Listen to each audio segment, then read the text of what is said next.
And we are chartering new territories and learning new skills. So we're very appreciative also to Bart for putting this class together. For many of us, those who have never did virtual meetings and those who have not used Zoom, obviously there are other technologies available to all of us. So today's session will focus on how to use Zoom to conduct online meetings. So appreciate you all being open and flexible, trying to keep your members connected. It is very important to keep them socially connected, especially for those, and many of us are now asked to be working from home. So I've been in the house for a week. Today I had to go out and took a quick drive just to keep my sanity, but I'm grateful to the virtual meetings that we have been able to conduct this week, so that kept us really connected and socially balanced. So thank you, Bart. I'll give it back to you. Great. Well, thank you, Wafae. And do I have Daniel Matz on the line? Is he in the meeting? Daniel Matz? Yes, I'm here. Great. Good to have you here, Daniel. And Daniel will be one of our experts that will be on our panel. He's certainly a member of, for quite a while, an online club, and so he has lots of experience in that area. And Violetta will also be on, Violetta Rios, who's our Region 3 Director. And Violetta, are you on currently? It's kind of hard for me to tell who's on and who's not. Let me look this list here. No, I texted her, Bart, but she's not here yet. Okay, well, I'm sure she will be here fairly soon.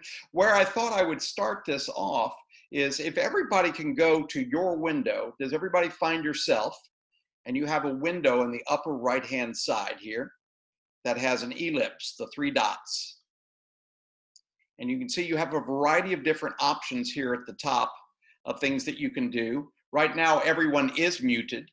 And so it's just, and of course, you'll want to unmute yourself before you start speaking. But, and then of course, if you want to mute yourself again, this is one area where you can mute your audio. You could stop your video if you'd like. If you're doing anything, keep in mind on here, if I can see you, which, you know, I cannot see everybody. Some people have their videos blocked and there are a few people who may not be here on video. But you can always stop your video if you want to blow your nose or if you want to get up and go do something without everybody seeing what's going on. Otherwise, if you can see me, you can see everything that I'm doing, even if somebody else is talking and I'm like sitting here going, you know, bored, something, you might want to turn your video off at that point. One of the things that's a great idea is to keep a primary speaker, whoever you want to keep track of, like your timer, you might pin their video so that they're one of the primary videos that you can always keep track of. So you've got a pin and unpin video, including pinning your own video of yourself. Then you can also rename yourself if you want to rename yourself here. There's a place where you I'm sorry, where is that pin? Oh, Janice, how do we pin? so that would be, Janice, it's up at the top. If you go to the very top where you have the ellipse, the three periods, do you see that? No, I don't have 3 periods, but I do have, let's see, your client connection. Whoop. Bart, would it be helpful if you share your screen so everybody knows what you are referring to? Go ahead and do that, sure. Thank you. Bart, I'm on an Android phone and my list of icons, including the ellipsis, is on the bottom. Oh, okay. And I have to touch my image in order to bring that. Have to touch your image. So if I touch it, whoops. Yeah. Okay. Is that your screen? I have. My screen. Yeah, I've got them across the bottom, but I don't have 3 dots. I don't have an ellipse. 3 dots show up when you hover over the picture you want to pin. Go back to mute. Well, and some of this will be described in the program that we're going to be doing. And there's going to be a lot of resources that you can also find on the Toastmasters District website on where things are for different instruments. Now, one thing I'll always recommend, since we're recommending Zoom as the primary tool that you guys might want to use, is that Zoom has many dozens of videos that can answer every single question you may have. So that's one of the things I will refer people back to so that we can have them all get a chance to find answers even after this call. And I'm recording this call as well. So what I thought I'd do is just start off by describing a few things that you'll want to know about. In this particular program here, at this point, everyone should see a little film strip. Does everybody see a film strip? You'll have like 3 or 4 people that you can see at this point, or is it just the program, the PowerPoint program? I can see 4. Okay. So you could pin your own video or your own video on here so that you could be one of those 4, one of the primary ones. And you can choose at the top of the strip, they've got several options. One is where you can put the strip. You can make it disappear. You can have it so that only the speaker, which is me at this time, shows up, speaker view. Then you can put it on the thumbnail video where you can see thumbnails, that's that strip. And then you could also put on, for the active speaker, active person, that would be me at this point, is that large box where I'm the only one seen other than the PowerPoint program. So at this point, do y'all see the PowerPoint program and do you see a picture of me? Yes. Okay. Yes. All right. So we'll go ahead and get started, but you can move that strip around. So you can move it, you can clip it to the top of your computer or the bottom or the left or the right. So if you wanted to move anything out of the way, you could move it very easily. So this is something that I would practice doing on a regular basis, getting used to how you can adjust your screen so you can see things. So I created just a little bit of probably about a 10-15 minute PowerPoint program, although I wanted to give a chance for us to answer questions as we go about the specific issues that are on the screen. I hope to catch just about every issue someone could come up with, but then we will have plenty of time for questions and answers at the end as well. And we will have Violetta on here as well as Daniel as our 2 experts who've been doing this for well over a year and have lots of expertise in this area. So let's go ahead and get started. And then as you have questions, DJ, if you would unmute and let me know that, that would be great. So. Do you want me to do it just every question, or do you want me to kind of, I mean, I don't want to keep, I think so, but at this point, people may have been asking questions before we even get started, and I'd like it to be about what we're talking about right now, and then if we haven't covered their questions throughout the presentation, then we'll cover that question. So that's what I'm hoping people will do, is just kind of let you get through your presentation and then directing you. So in other words, hold off on your questions because everyone has different levels of experience and different questions. You came to this meeting that you wanted answers. Hold off on those questions. You can write them somewhere, write them down somewhere, but don't block up the chat room if you would, please. That would be helpful. So the reason why we started all of this is because, as you know, our meeting options have changed drastically, whereas we were all meeting together and it was a different way of connecting. Today, the only option is if we're going to connect at all as a club, we have to connect online. So helping clubs understand how do you do and run a Toastmasters meeting with all the protocols that we have in this format, because some things that we were doing in the live meetings worked well and some things just do not. And so we're going to work out a lot of these issues on this call and then leave it to a lot of questions you guys may have afterwards. Our main job of doing this tonight is that we want to see this as a great opportunity. I know some of our Toastmasters, and you may even know some of them, have been reticent and reluctant to get onto their computers and utilize their computers, which of course with the new Pathways program, it's pretty much one which you become great friends with your computer and working online. And this may help to encourage those individuals to get more comfortable within this environment. So essentially we're turning these lemons into lemonade. Plus this is the wave of the future. So for anyone who's planning to be around in Toastmasters 5 years from now, 10 years from now, we're going to probably see a lot of online meetings and a lot more work online and in many areas, including mentoring your Toastmaster. So if you've got someone in your club that you're mentoring, you might want to see what they're looking at on their screen or let them see what you're helping them with. And this is a great tool that you can use to do that. So some of the initial decisions that we all have to make as clubs is decide what kind of virtual meeting software to use. Obviously, here in the district, we're recommending one of the best ones that are out there, which is Zoom. But there are, gosh, 20, 30 or more available out there, and 5 primary ones that people do tend to use. But we're going to focus mostly on Zoom today, and most of the other platforms that you would see out there also have many of these same tools. They just sometimes are in different places.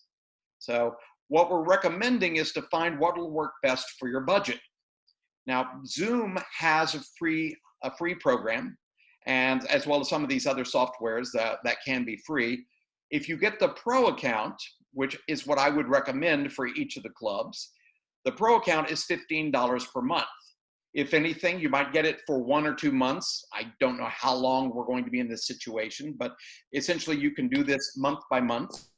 And some members are already doing this where they just split the costs among their members.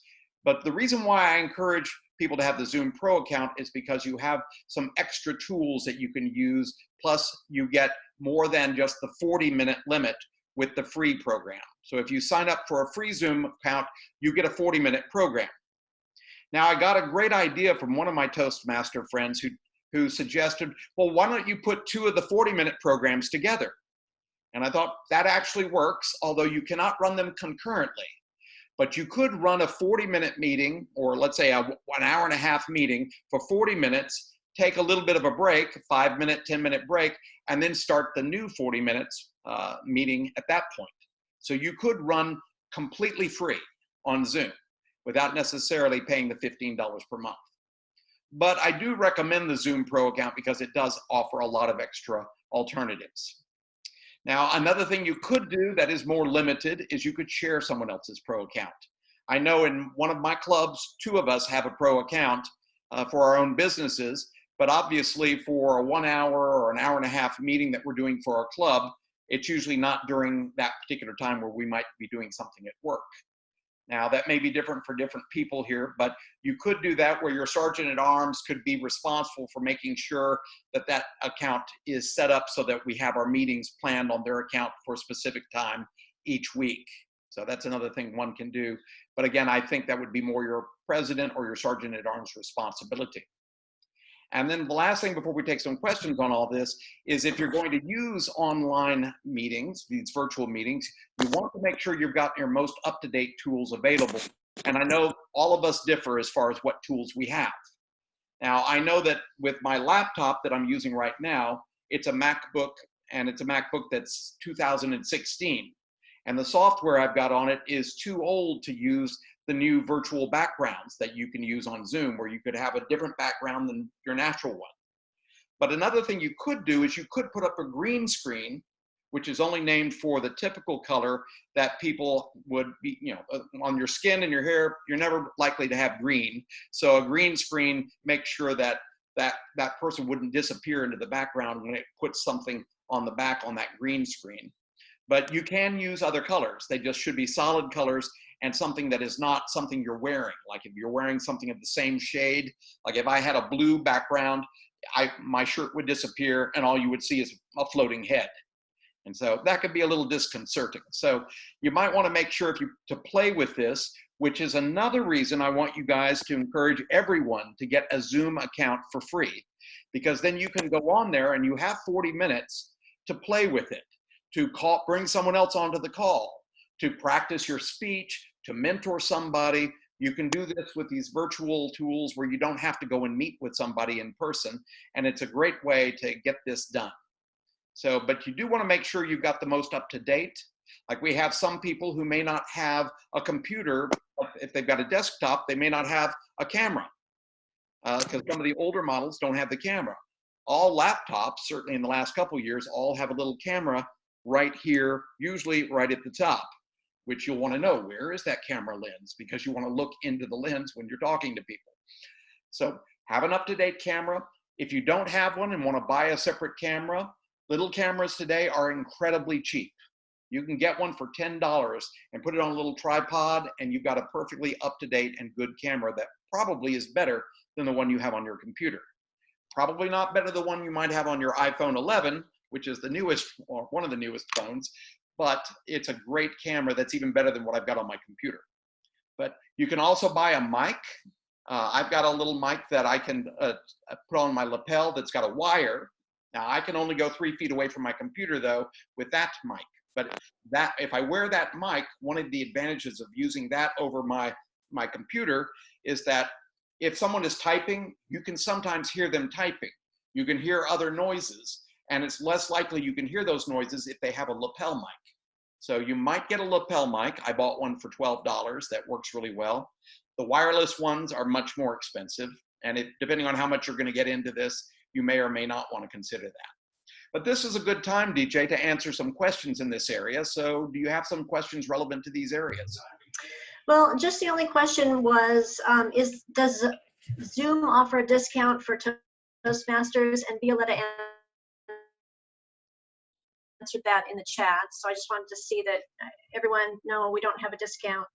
Danny did note that Zoom has been permitting longer meetings lately, because we did mention that Zoom cuts their meetings off after 40 minutes, but apparently, Danny, I don't know if you want to expand on that, but I guess they're allowing meetings to go longer on the free account, so that's nice. Yeah, Danny, would you like to share that? He's still on mute.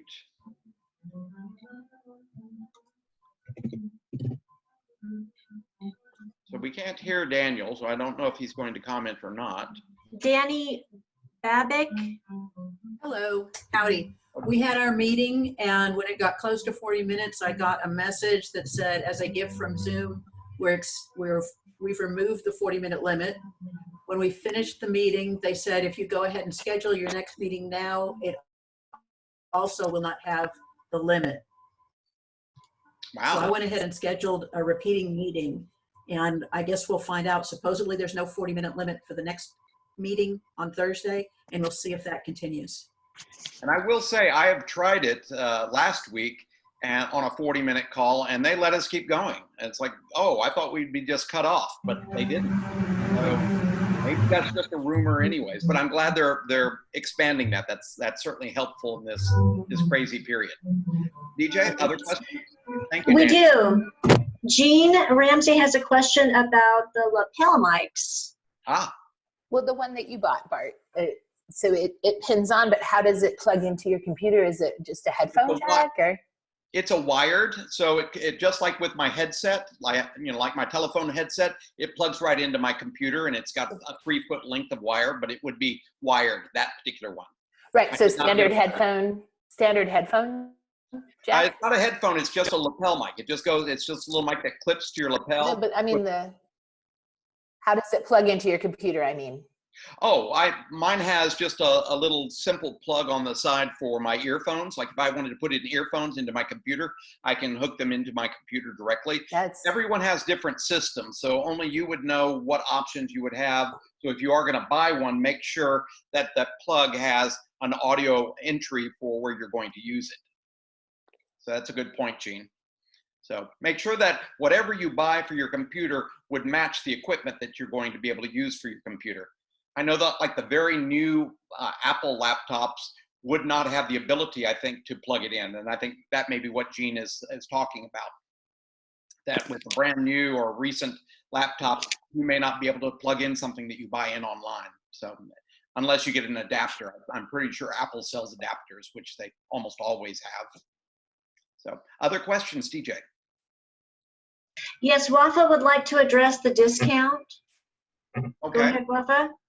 Okay, so if you, first of all, there's no discount that has been negotiated with Zoom via the Toastmasters headquarters that we're aware of. Secondly, this is something that clubs might consider, especially if you want to retain your members. If they're traveling a lot, if they have to stay home for whatever reason, they can always connect with the club during the club meetings virtually. And if they decide to go that route, rather than subscribing monthly, if you do it, if you have an annual subscription, I believe it's $12.99 versus $14.99 a month. So there's a little discount there if you choose to go with the annual subscription. Great. Thank you, Wafa. DJ, other questions? We are having a lot of chatter about the background images. And so maybe we could experiment with that a little bit. Danny, you seem to. Okay, we will get to that. So we'll Okay. hold off on that then. So I know that there's quite a few people who want to know about things like that. And Zoom has a great short video on exactly how to do that. So it's very simple as well. You just go onto zoom.com and say virtual backgrounds, and they've got an entire video that will help you with that as well. But we'll go through it as well. So thank you for that. Any questions about setting up an account? I had a thought, Bart, and I don't know if this is kosher, but here's a suggestion I heard to get around that 40-minute cutoff is if you have, you know, an hour or even longer meeting, pick a convenient time to build in a break and have everybody log off and log on to a new session. So, yes, you know, go, huh? I had suggested that a little bit earlier. I arrived late, and I'm so sorry. That's but okay. I just recently heard about this, and I'm like, well, you know, it's a little unkosher, but it, you know, for the time being, it might be a workaround that is palatable. And Jean, one thing that someone had commented on is that Zoom actually now is allowing people for much more. They're not limiting it to the 40 minutes anymore, so that people can just continue using it for what they need for their meetings. So especially if they set for an ongoing meeting, they're not going to set that limit. So DJ, other questions? Yeah, you had mentioned that there were other abilities that came with membership, a paid membership. Are some of them the ability to mute people or pin people or raise your hand or anything that would be useful in a meeting? Definitely. That's what we want to do, is to keep in mind that there's some very useful tools that you'll want to use in your club meeting that come with the Pro program. So that's definitely something that's helpful. Can you call out specifically which ones are useful? I can't actually, on this call, I don't have that list in front of me. So what Okay. If you go onto zoom.com, they have a simple comparison list where you can see the difference between the free account versus the Pro account. And then you can make a decision as to whether or not your club needs those particular tools or not. You can get by without them, I'll say that. There's always workarounds for everything. So is it zoom.com or zoom.us? I think it's zoom.us is what it is. So, but I believe if you're in the US, it definitely, if you put zoom.com, I think it pushes you to that zoom.us. So.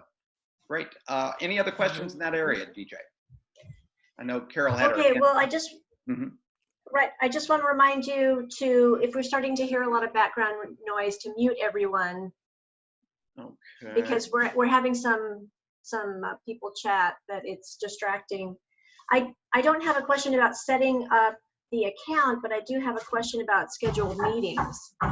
There's a question from Sally saying that she is having trouble getting her people to log on due to the volume, I guess, that Zoom is experiencing. Is anyone else experiencing something similar, that members aren't able to log into meetings? I haven't experienced that. I have not experienced that, and I've been involved with many meetings. Has anyone experienced that on here?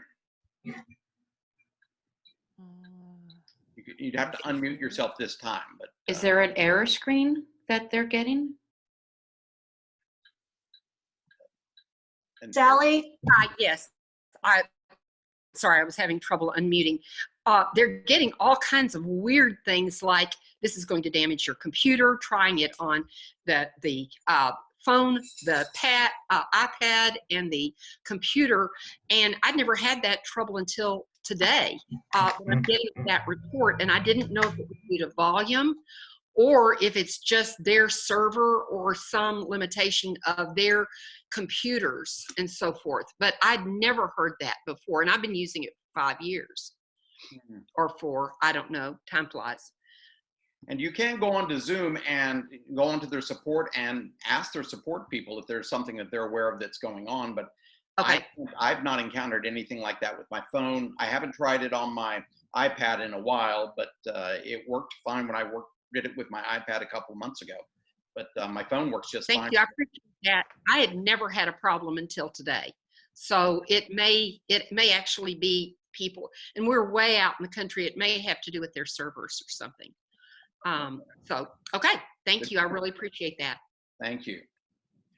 Well, if there's not any other questions in this area, we'll just move on. And DJ, if you will just mention if there is anything. I just want to ask, are we going to be talking about breakout rooms? Is that on your agenda?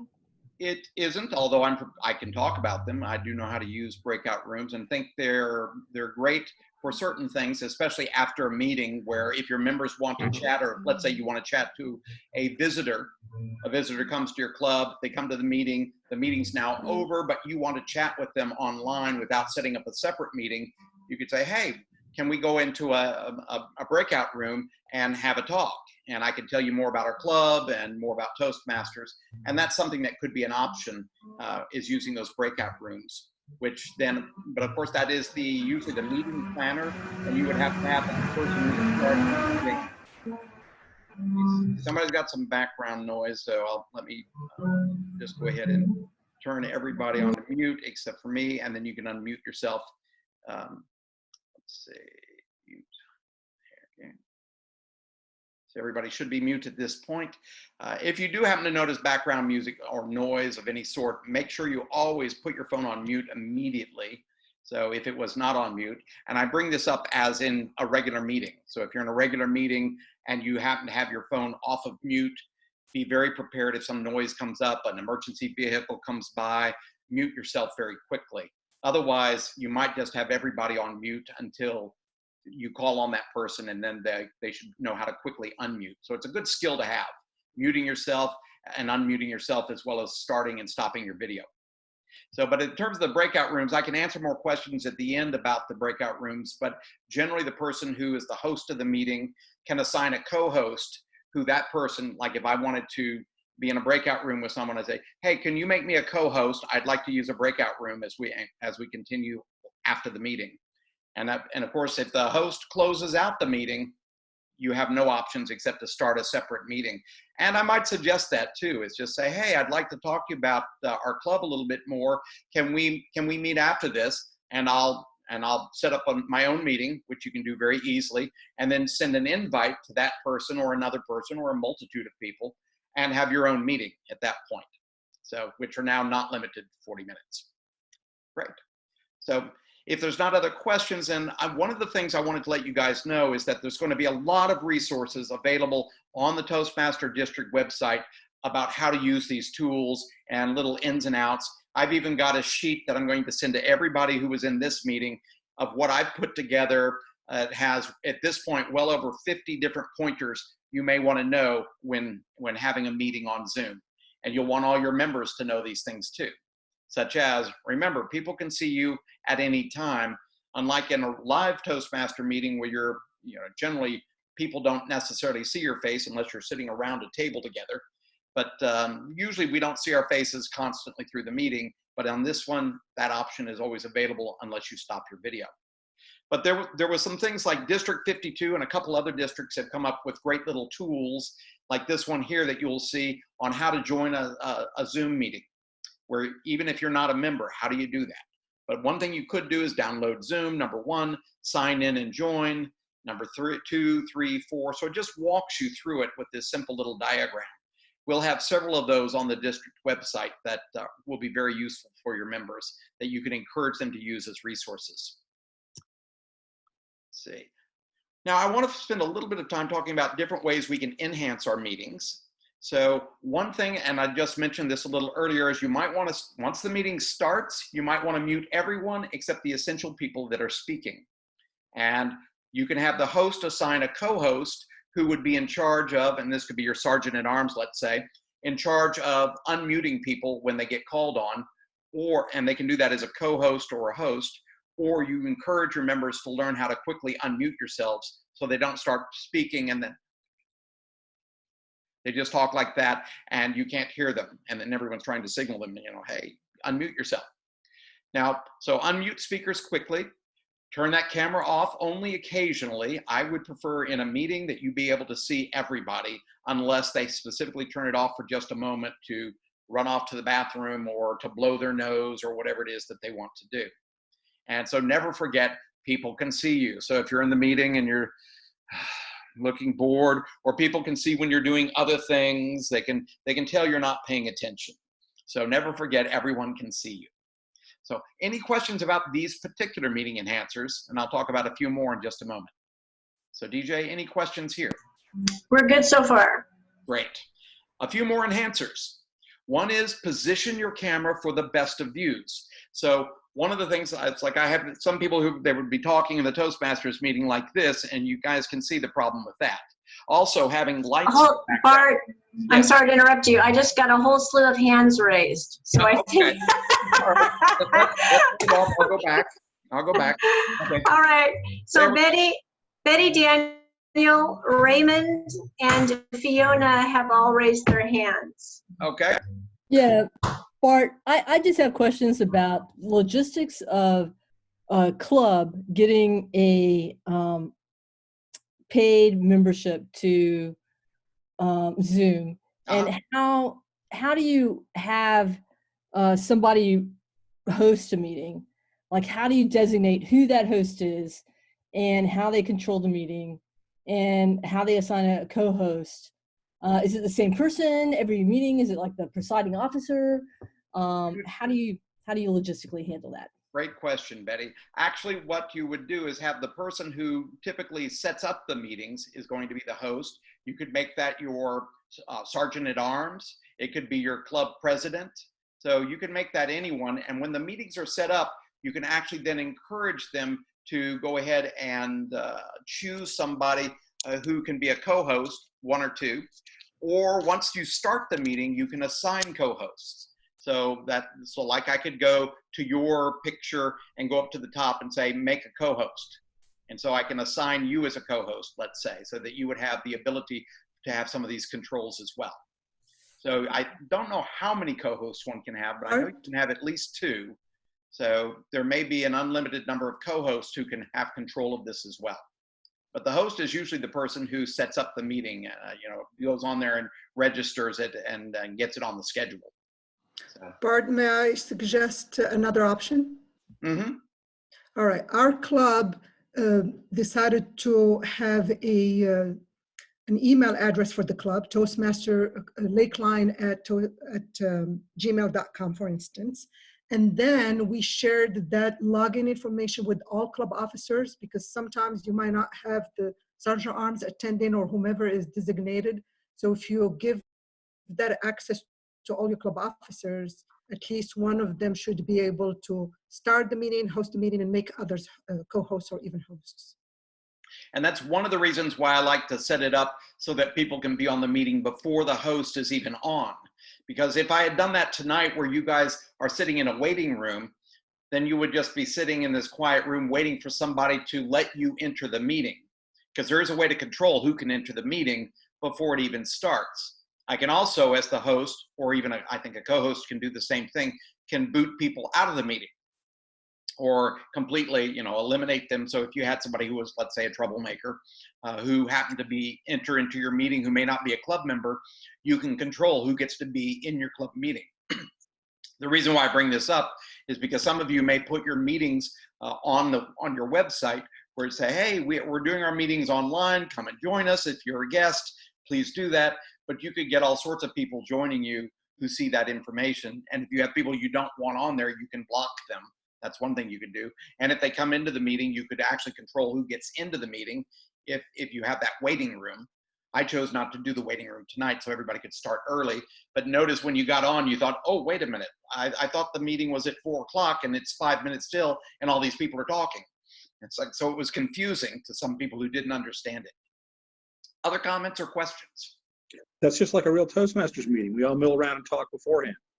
Exactly, which is not a bad thing. Checking in with people, connecting socially. That's always having time for that is a great thing to do in your meetings. Bart, Kate,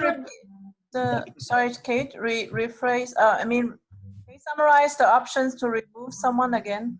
I missed it. Well, there are options for booting someone out of a meeting. It doesn't happen very often, but I was thinking if you're going to post this onto your website, it's true that anyone who goes to your website could see this and join into your meeting. And so that's one of the reasons why you may want to have a waiting room, and you can see who's in your waiting room, and then you can decide you want to allow this person in a meeting. So that's another way to so you're saying after they enter the meeting, there's no way to remove them, right? No, there is as well. I've not actually done that, but you can go to you can go to Zoom. Would somebody who's got the music on, please mute yourself? Thank you. So you can actually physically boot someone out. I have yet to do it, but I know that's one of the powers you can do on there, and there's a little video on that on Zoom as well. So, but that's an option. I didn't plan to get into that sort of thing today, but that's an option should that come up. Bart, Jean would like to weigh in. Yes. Jean, go ahead. Thanks. It was taking me a moment to unmute myself. So thinking about what Betty asked, like who's in charge, who should lead, and building a little bit on what Wafae said about having one account for a club, I would be an advocate for bringing people up, showing them how to lead, and then rotating leaders so that each person can individually gain the skills that it requires to host a webinar. So it's, you know, more than anything, this has been kind of crazy for us, right? We've had to reschedule area contests and figure out what we're gonna do, and it's been kind of nuts, but it's also in a lot of ways provided us with some fresh opportunities for growth. And Jean, something I'll add to that too is that if it's my account and you get, I'll say, Jean, why don't you run the meeting? So here's my account information, and I let Jean get on there. The moment she gets on there, it will actually be my name on there. So everyone will think, oh, that's Bart, and it's actually Jean. But that's why you can change your name very easily. Everybody can change your name, which is a great thing, because you could go, let's say, for instance, you're recording your meeting and you don't want people to know, like some people are very private and they say, I don't want to be a part of this recording though. Well, you could change the name that's on your screen. You could also, you could have like no name on there if you wanted. You could use somebody else's name or your initials. You also can just not have your video on. So that's another option that people can use. They give you some options. Also, another great thing about renaming yourself, and I'm going to rename myself. Let's say, for instance, I'm the Toastmaster, so I might change that on screen. So I say, you know, Bart is now the Toastmaster. So if you see now, if you can see me, you'll see down at the bottom it says Bart equals Toastmaster. You could have timer, the WAG, different roles, although it's limited to how many characters. So again, play with this, but come up with a system where you can have each role player have their name up there. So now, of course, it should also be on the agenda, which you could actually be looking at your agenda and be a part of this meeting. You just don't have the meeting on full screen, so you can see other things on your computer. So you could have your agenda up on your computer as well as being able to see the meeting. Or if I was the evaluator, I could be typing up my evaluation of the speaker that I'm watching. I can watch the speaker, but still type at the same time. So there's ways to do things like that. So other questions about meeting enhancers at this point? Raymond has had his hand raised. Raymond.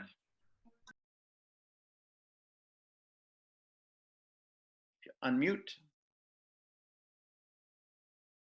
I can't unmute him. You've got to do it because Raymond, you'll have to unmute yourself if you want to share something.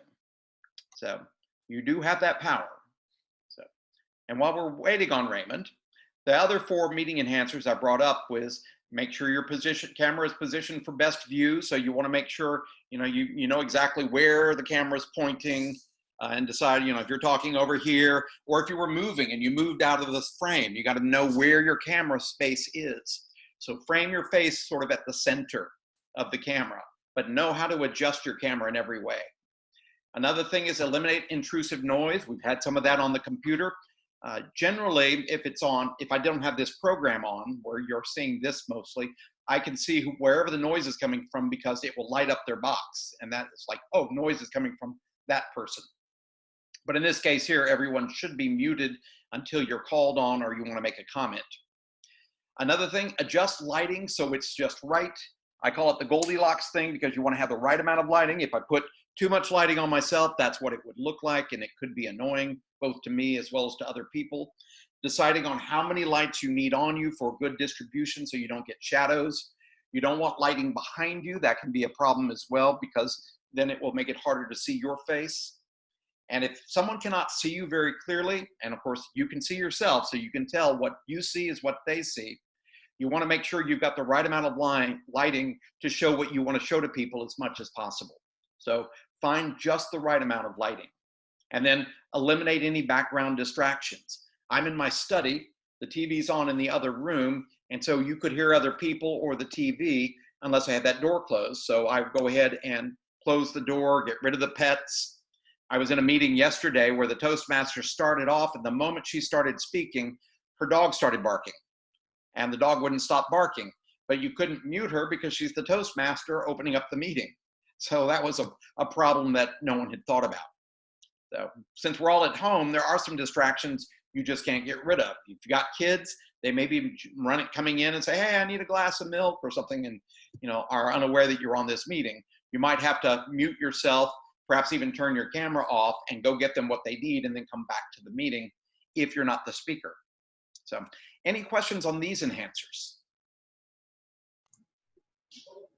Bart? Okay. Bart? Yes, Wafa.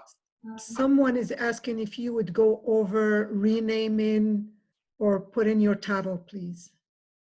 Oh, renaming. Okay, so you can go back to on mine, you go to the little ellipse, the 3 little dots up at the top, and you've got an option that does say rename. I can actually, as the host or as a co-host, rename anyone.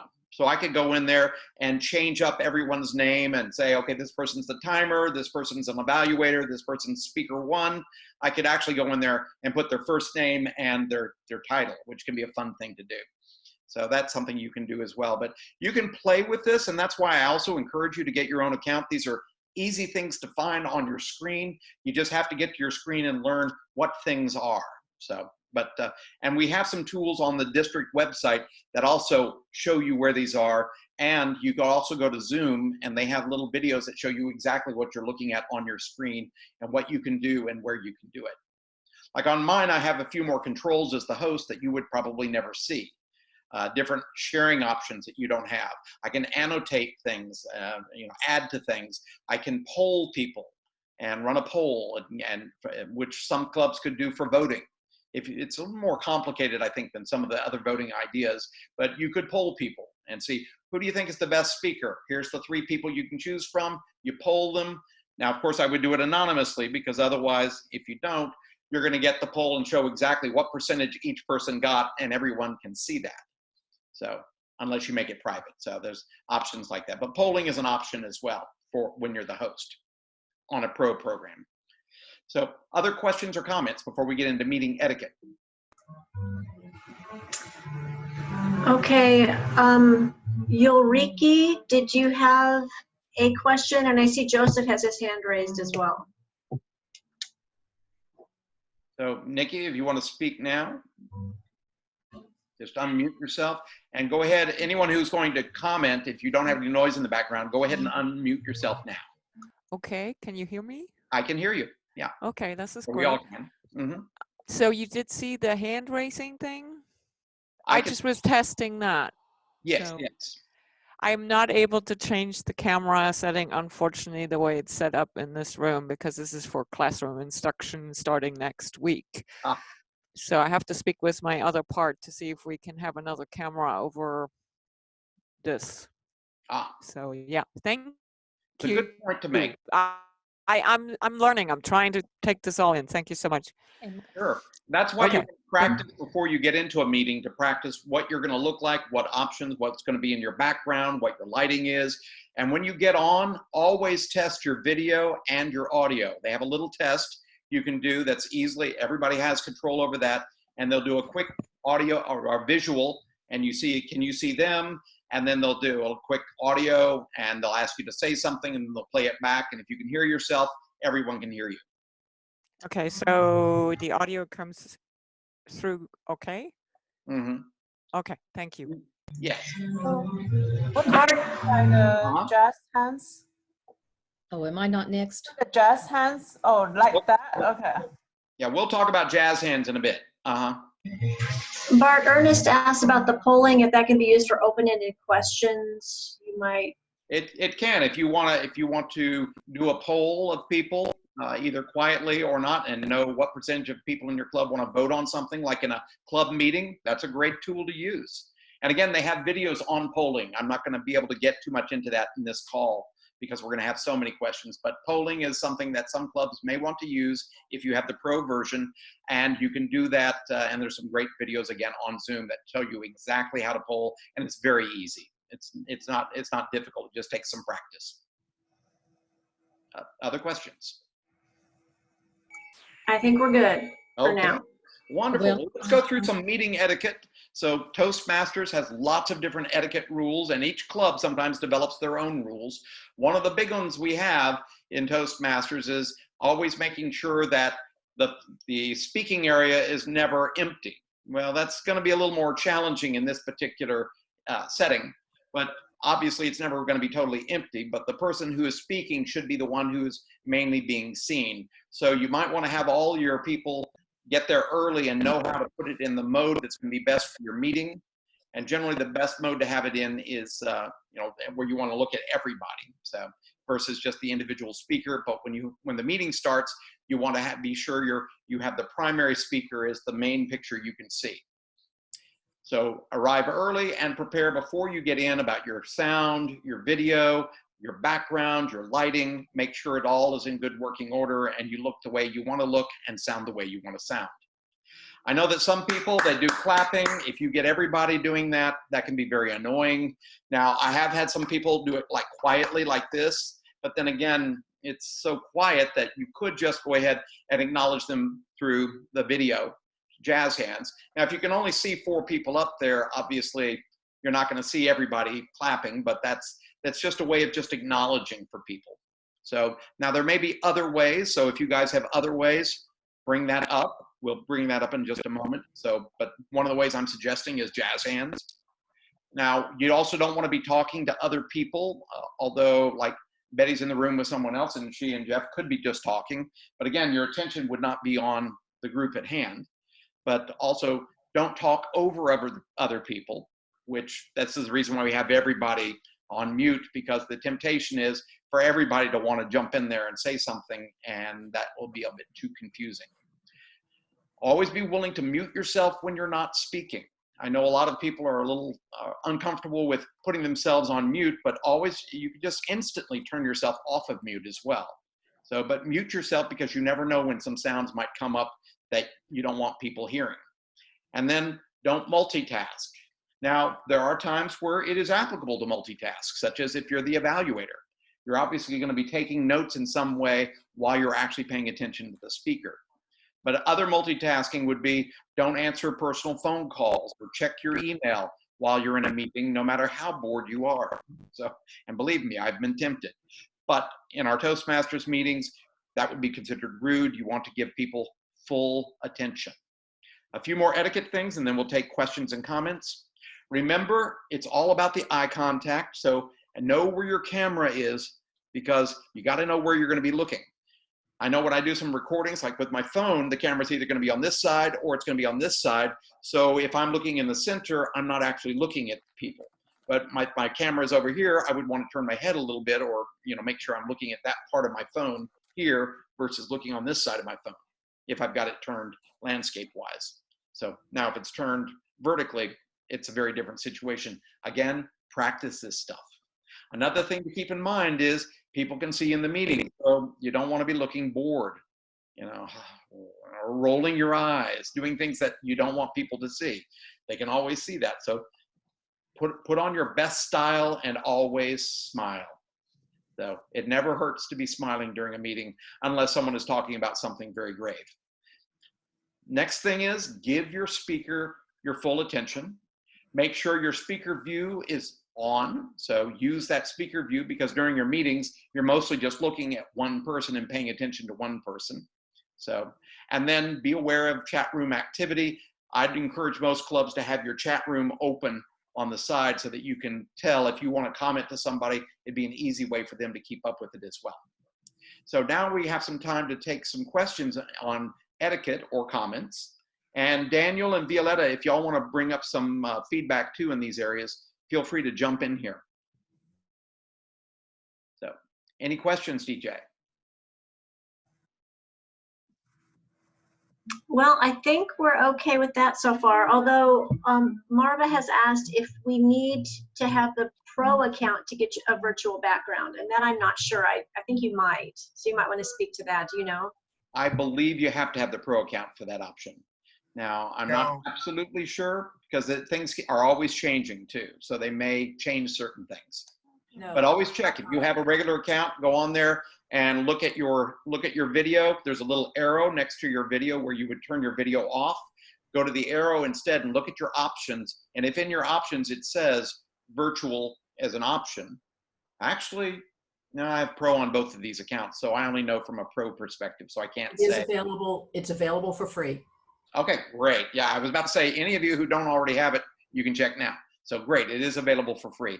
And you can go on other websites and choose backgrounds. There's a website called Canva, like Canvas, but canva.com, and they have lots of free virtual backgrounds that you can use, even moving things, like a world that's turning, or the universe, or the earth that's doing all sorts of interesting things, people exercising behind you, or dancing. Now keep in mind, if you've got movement going on behind you, that's not a good thing to have in the Toastmasters meeting. But this is one of the things you can use for a green background, a yellow background, a red background, so that if you're the speaker, you could change the colors of your virtual background to let someone know where the timing is. And it's a quick and easy way to do that. Other questions? Bart? Yes. It's not a question, it's just a recommendation.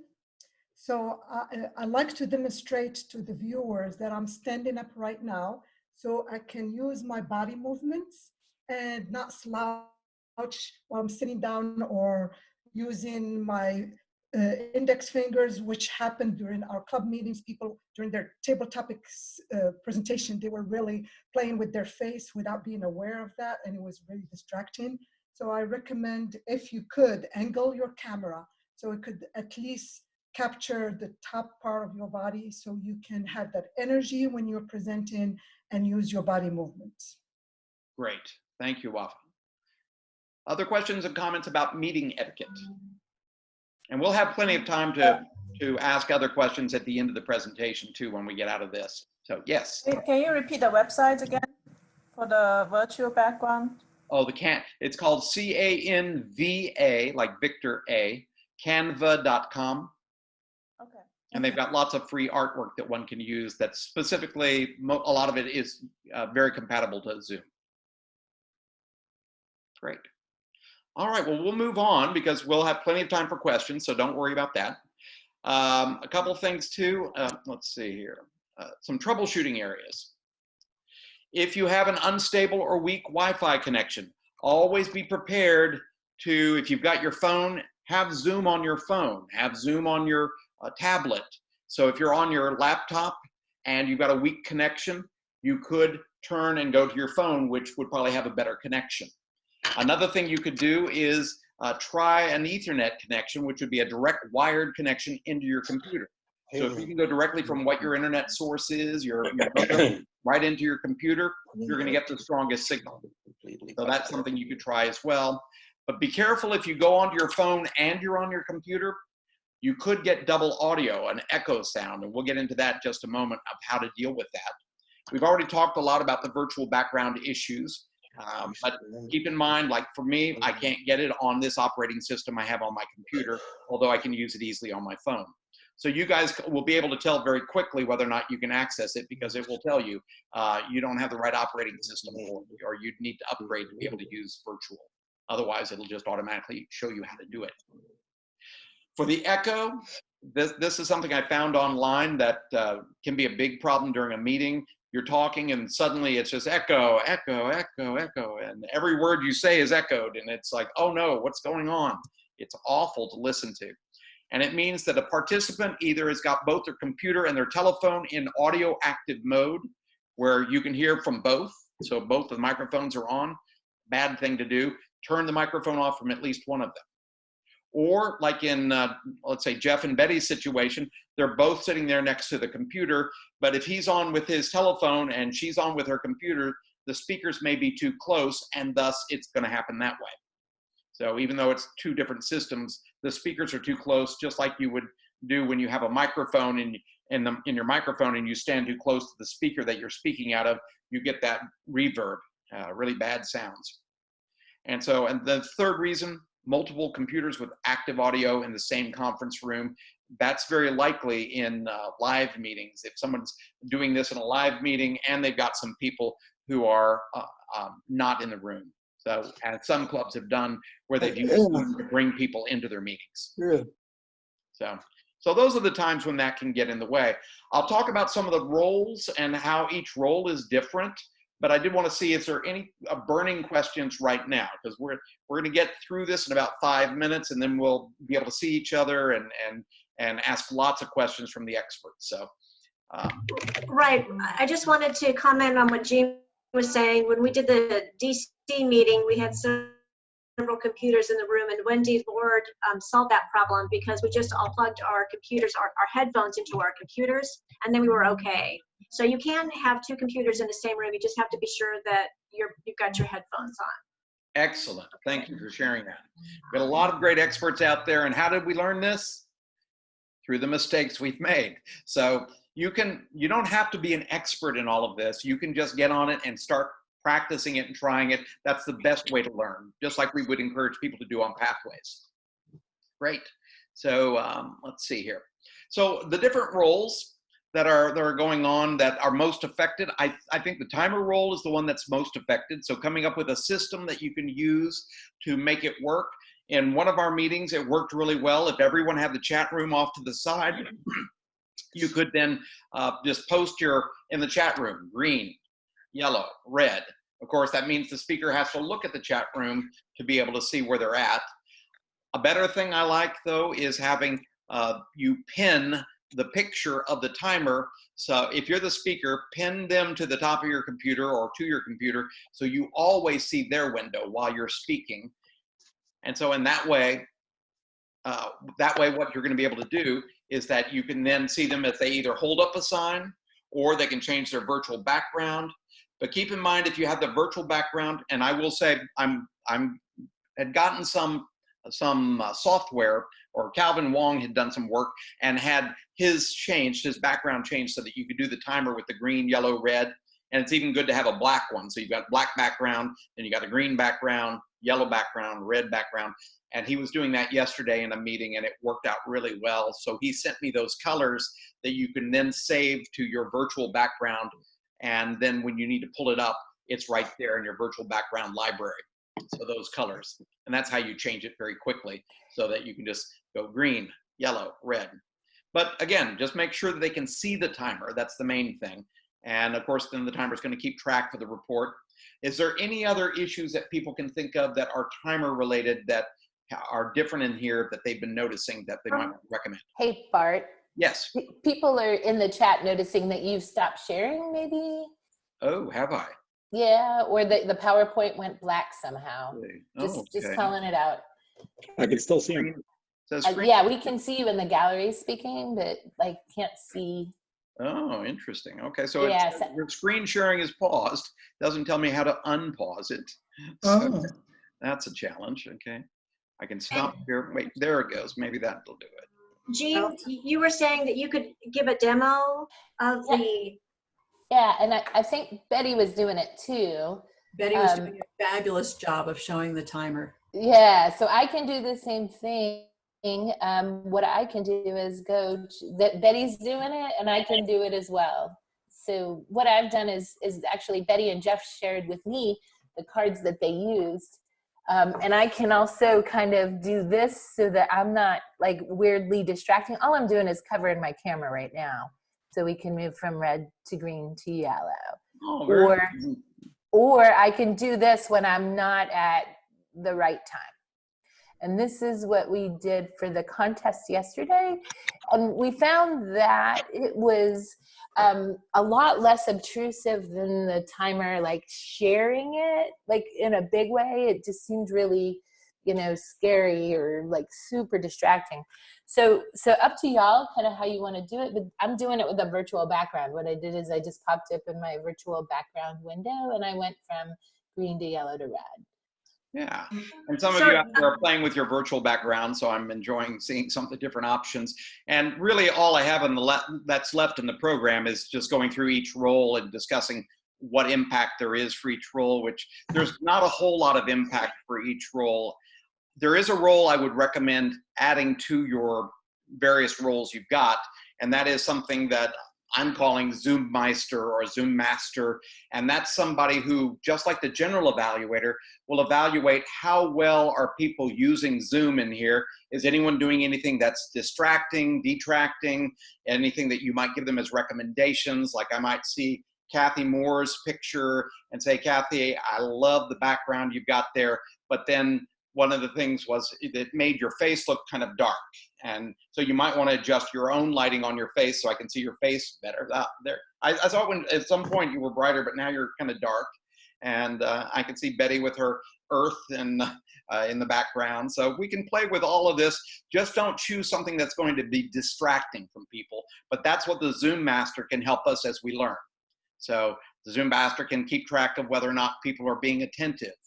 All sorts of things that you can give feedback on.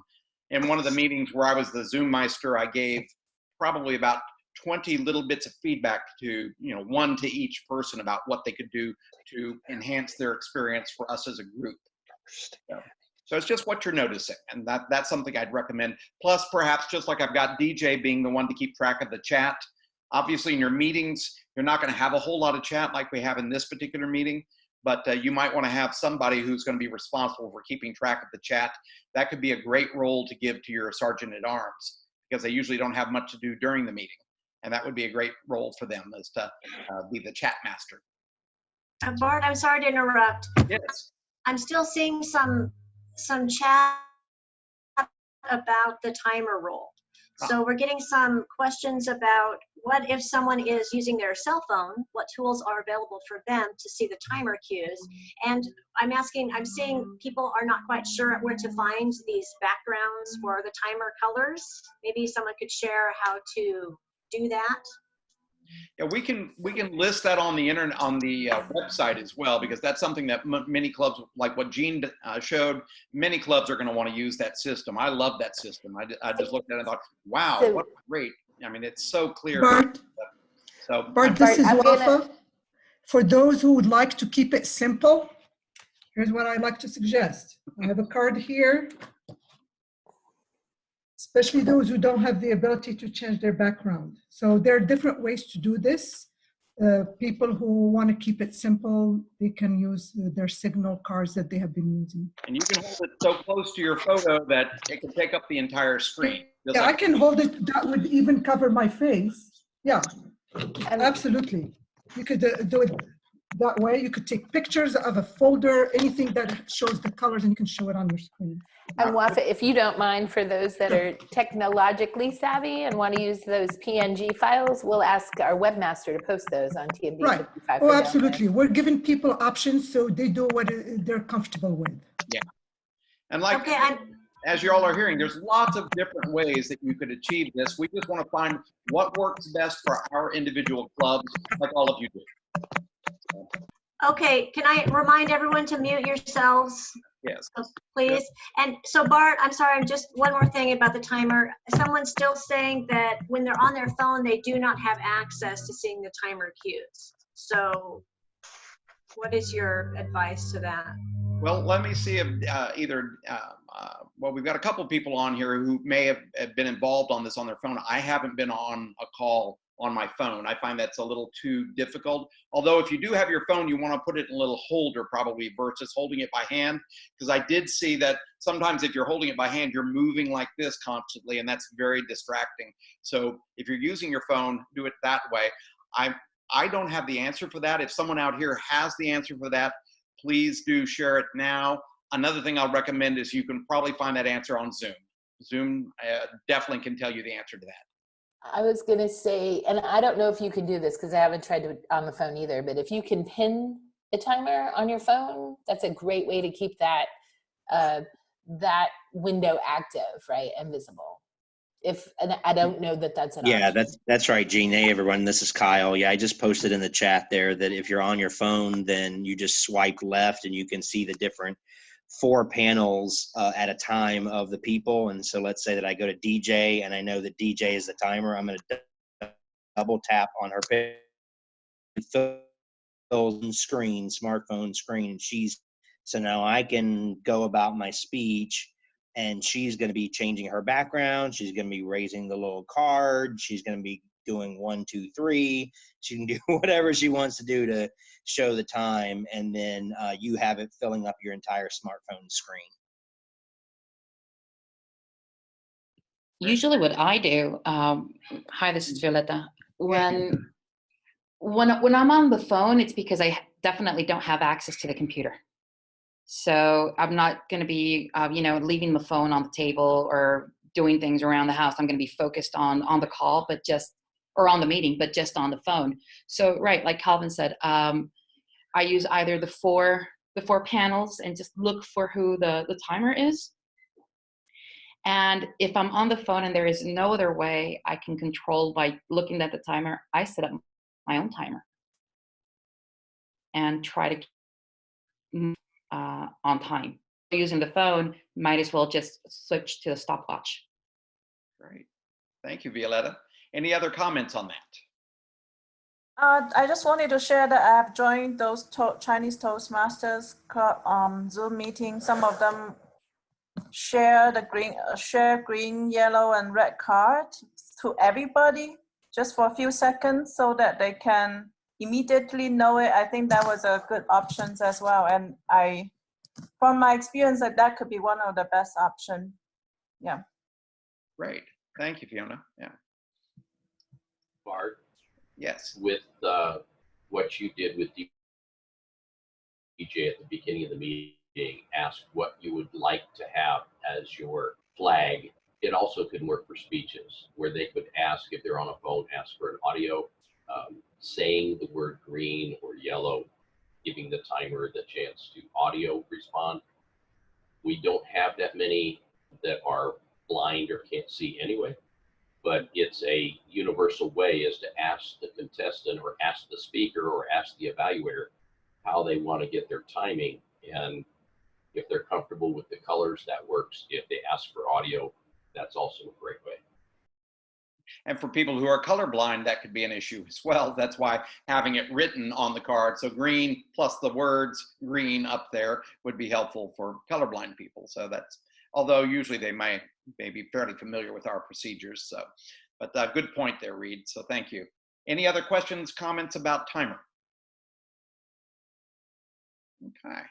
Well, other roles aren't that much affected, and that's why I thought, well, if you guys can know of any challenges to playing a particular role due to being online, please do share with that. And I think I'd like to open this up too, because we've got several people here, especially Violetta and Daniel, who are here who can answer specific questions. So go ahead. Has anybody done word of the day by changing their background to writing the word of the day behind them? Well, in one club, they did word of the day in chat. So they put the word there in chat, and you can scroll through the chat. And like, if you've gotten a lot of chat there, you can always scroll back up to see the word of the day. But people could, if you were the word, let's say the WAG or the word master, you could perhaps have it, you can actually put it as part of your virtual background. If you go to canva.com, again, that website has a place where you could put a color behind you and any words you want up there. You could put whatever you want, but you could put the word of the day up there as well as defining it if you wanted, and have that as your background if you were the WAG. So that might be something else that people could do, and then they could go to the WAG and see what the word of the day is. But there are other ways to do it, so I wanted to put it out there to you guys about other creative ways in which you would display or make available the word of the day. One of the things I was telling Bart and Kathy when we talked about this meeting was that sometimes we're trying to look for even more creative things, and we're starting to overwhelm ourselves with the roles we're taking. I know Zoom, Hangouts, and all the other options provide many creative features, but if we keep our meetings as simple as possible, you will not be facing something that is challenging. My club has met for over 56 meetings, and I was telling them that I took for granted what we do because to me, it's so simple. It's my norm. I have not been in a club meeting only when I go visit you guys. But what we do is during my club meeting at the end, we set up the agenda for the following meeting, and then we roll out the agenda, including the word of the day. So by the time everyone gets to the club meeting, we have our own agenda on our phone, or Zoom offers a dual screen option. And if we have a guest, we just, share the agenda, whether it's by WhatsApp or email, and they can also be following us along. And no one has to be worried about displaying the word of the day. Nobody has to be worried about the speech titles because everyone has their own copy, whether they wanted to print it out, or I usually use my phone with the agenda, even when I'm Toastmaster.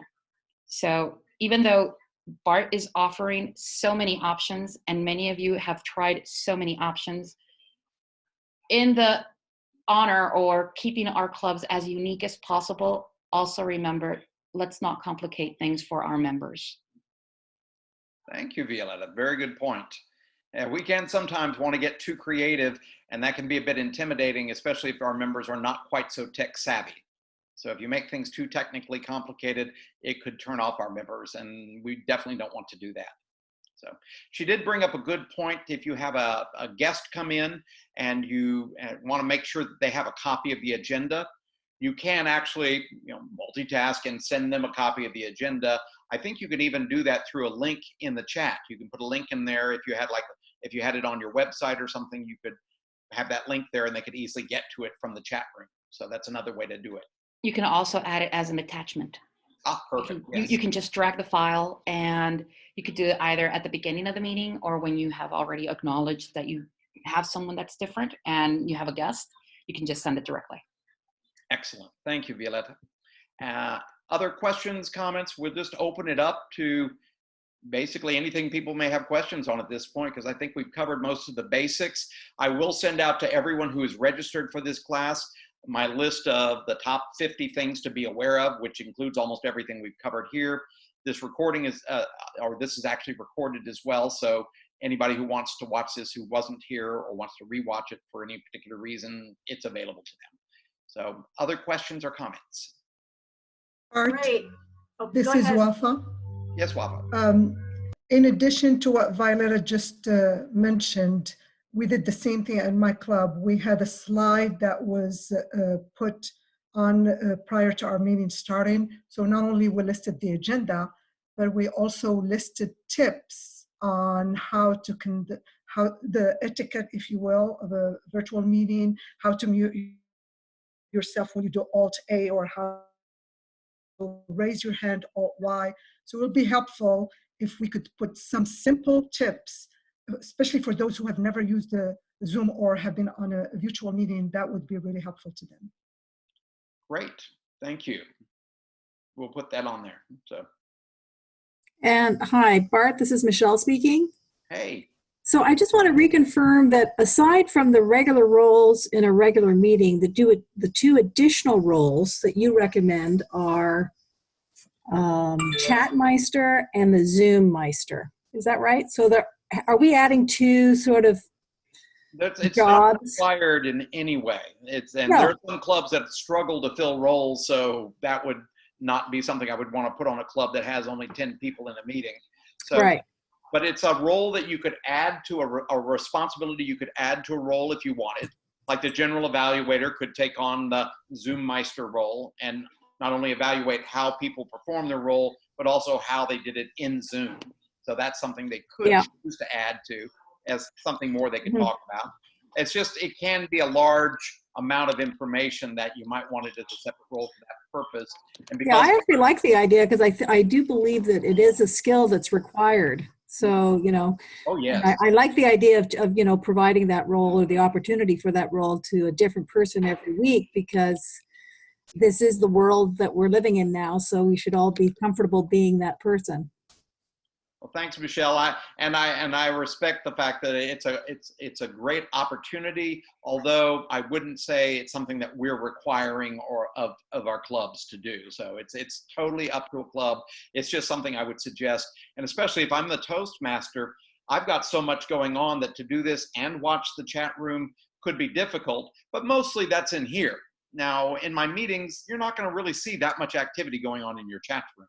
So it might be fairly easy to keep up with it. I know in my meetings, I've been always throughout the meeting been able to see what's going on in the chat room while I'm participating. So, but here, obviously, there's a bit of overwhelm. Yeah. Yeah, like in a real meeting, though, there is no chat. Not really, no. Right? I mean, we're not chatting on the side and no one's answering our questions.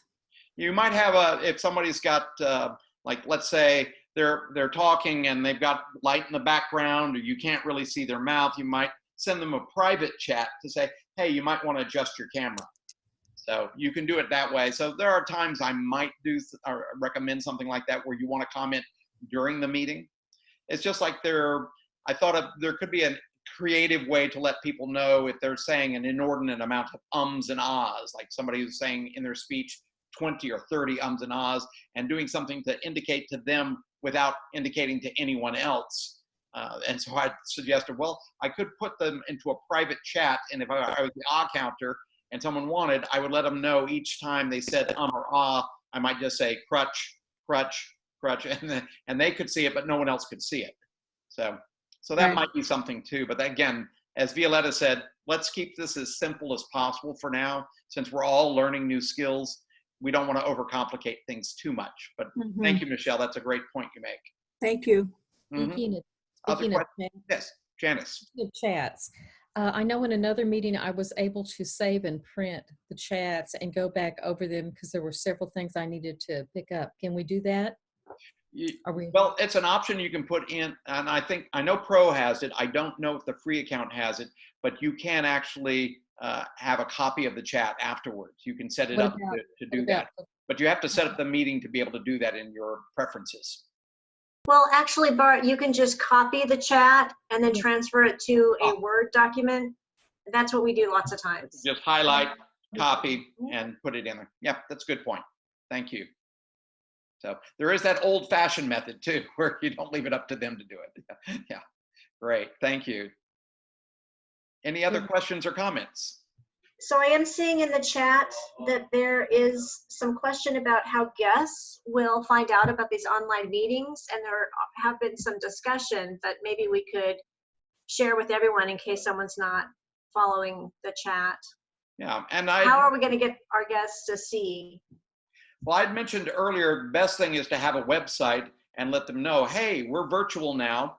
Come join our meetings. You know, you can just, I used to spend about 45 minutes getting to one meeting, 45 minutes getting back, and then there was an hour and a half in the meeting. And it's like, that was a significant chunk of my day. And it's such a thrill to be able to go to a meeting that's essentially just an hour and a half long. So and plus these clubs that are having their meetings at lunchtime, they could change the time they have their meetings at this point. We could actually even experiment with these clubs that are really challenged and say, well, you would let people know on the website when you have your meetings, but come up with a time that would work well with everybody to do a web meeting, and most people can do it, but advertise it on your website is what I recommend. But keep in mind, anyone then could go to your website and join in on the meeting unless you have a waiting room or some way to keep track of who gets access. Another way I'll suggest is have a password for getting into the meeting. And if everyone knows the password, which could be something simple, then a guest to be able to join your meeting needs to know the password, and you could let them know that, and no one else can join the meeting without it. So other comments from others out there about how we could do this? Hey, Bart, I'm going to put Dan Matz on the spotlight and ask him how he does it, right? He's a member of an online Toastmaster club and has experience with this. So, Dan, you're on the hot seat. Oh, well, we actually use, somebody had put something in chat earlier about, can you use the same link repeatedly for your meetings? That's how we do it. We have one link. We use it every week or every month that we have a meeting. And you can send that to any guest you want to have join, and they can get in. we don't restrict it at all. Right. Bart? Mm-hmm. This is Wafae. So in addition to the website, your Facebook page, LinkedIn, if you are using Meetup, whatever social media you're doing, I highly recommend that you also change your information at Club Central. This is our best opportunity to recruit members. People will join virtually to see what the club is all about. And if you put on a good show, impress them, they will join virtually and join you as a member. But you can always change your information at Club Central. So when you decide to go from virtual back to in-person meetings, you just go back to Club Central and change the information. Because if I'm looking for a club and go to TI website and type in the zip code, it's going to send me to the information that is available on TI through Club Central. So they're two separate things, your club website and Club Central. Thank you, Wafae. That's a great point to make. And I'm a member of one club that meets twice a month. And one of the things I've been encouraging them to consider, which haven't been successful in the past year, but in adding another meeting that would be virtual so that we could have 3 meetings a month, because we had enough people to be able to do that. And I thought that would be helpful because we can work on different skills. And so now, since we're getting that experience, I think they might be more open to that idea than they were before. So there's lots of new opportunities for building your club this way, for bringing in guests to give them the experience without them having to go all the way to your meeting. You may have people who've complained that they don't live close enough. Well, have them come to your club meetings, get more of a feel of Toastmasters, then join a club that's closer for them once we get back to the personal in-person meetings. Other comments that we've got a few more minutes before we're going to be done. So comments or questions? I have a question for Dan. On the link, do you have to set that up as a recurring meeting in order to get that same link for every time? How do you get the same link? I honestly don't know the answer to that question. If it's set up as a recurring meeting or not. Yes, it is set up as a recurring meeting. That's what I did for my club. And you set it up only once. You check the recurring box as long as you're doing it the same day, same time, and you use the same link. You don't have to update that on your website every time you have a meeting. Now, maybe you have a pro account. Yeah, Wendy. Yeah. As long as you have a pro account, you can have a link that's permanently yours. And as Bart was explaining earlier, you can set it so that people can go to the room without the host being there, so you don't have to be at the meeting. And that link will work 24/7 any day of the week. So that's the big advantage of having a pro account, is you have a link that always works. Which definitely makes it worth the money as well. All these little extras you can use for that. Thank you, Wendy. Other questions, comments? Hi, Bart. This is Michelle. I have a question. So once we start meeting in person again, will people be combining the online and the in-person meetings, or will it be one or the other? That's a very good question. I would say there are some clubs that actually have some people, like we had somebody from one of our clubs who moved to Australia. Could she still be a member of our club and live in Australia and participate? And it's like, well, that's a possibility that you could do that. It's a different way of communicating. And then, of course, the room where you're meeting would have to have the right equipment for that to work well. So there are challenges to that, but that's certainly a possibility that you could have a hybrid type meeting going on where you've got some people coming in virtually as well as other people participating in person. So some clubs are already doing that. So I won't say one way or the other what to recommend. It's more challenging, as you can imagine, when you're not in person and practicing those skills in person. But it is an option for someone who doesn't have the ability to be there, who wants to be a part of that club. Other comments on that? Some clubs have even been talking about the idea of doing at least one meeting a month virtual, so they can precisely keep those members that have moved and can't be there in person, so that at least they'll meet once a month. It is a good idea. Policy says that at least a part of the club has to meet in person. But if a month has four weeks and your club meets weekly, I wouldn't see any damage done to meet 3 times in person and 1 online. In fact, many clubs, in the sake of helping members advance as well and help members, catch up and advance as much as they need to. Those will be meetings that the club those will be decisions that the club will need to make. Just take into consideration that we won't stay online forever, but you could consider, keeping either the hybrid option or just doing 1 meeting a month online. I think there's a lot of positive to that. I think that people are professionally doing more online meetings like this. And that's what Toastmasters is for, is to help you professionally and socially and scholastically so you can communicate better. If this is one of the modes we're going to be using to communicate professionally, practicing this way is good. I think the hybrid meetings could be a problem because people will be at disadvantage if they're the online members. It's harder to get attention and give feedback. But it is a way to give speeches and evaluations and such. So I certainly think, I agree with all of you that this gives us lots of great opportunities. Is there anyone here who has anything burning, because it is now at 5:30, and I did say it was going to be an hour-and-a-half meeting, so I want to respect everyone's time. Is there anything that's burning? Otherwise, we'll go ahead and close out this meeting. We will have another one tomorrow night at 8 o'clock from 8 to 9:30 for anyone, if you know people that you think should be at this type of meeting who weren't here tonight. So still another opportunity, and there will be a recording of this as well, and lots of resources that we're going to be putting on the district website to help people in this area. Anything else burning? Okay.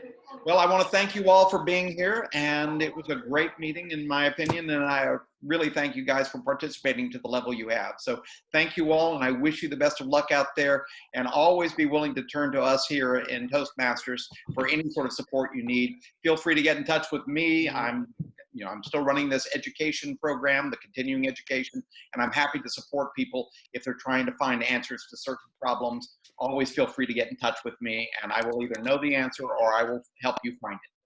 Thank you all for being here, and we'll talk to you another time. Bart, thank you, Bart, for facilitating this session. We appreciate all your effort and sharing your talent and skills with us. We appreciate Violetta, Dan, all the other panel members for contributing. Thank you all for joining us. Thank you for looking out for your members and helping them reaching their goals and keeping them engaged and connected. We appreciate everything you do for your clubs and the district. Thank you, Wafae. Thank you, DJ. Thank you for our panelists, Violetta and Daniel. So thank you all for taking time. Have a good night. Bart, are you going to share your slides? Someone's requesting. I definitely, I can share my slides. If you want to just email me, I'm at TM Bart Loeser, and I'm also on the, well, yeah. Bart, let's just post them. Send them to me and we'll get them on the website. That's the easiest. It'll be on the website like our other. Done, right? Excellent. Thank you, Jean. Always sharp for us. Bart, would you stay online, please, for a moment after everybody? I can do that as well. Thank you, everyone. Thank you. Good night. Bye. Thank you. Bye. Great job, Bart. Thank you. Thank you, Violetta, for joining us. Yes, thank you, Violetta. My pleasure. Always here to help. I'll see you guys tomorrow. All right, bye. Thanks.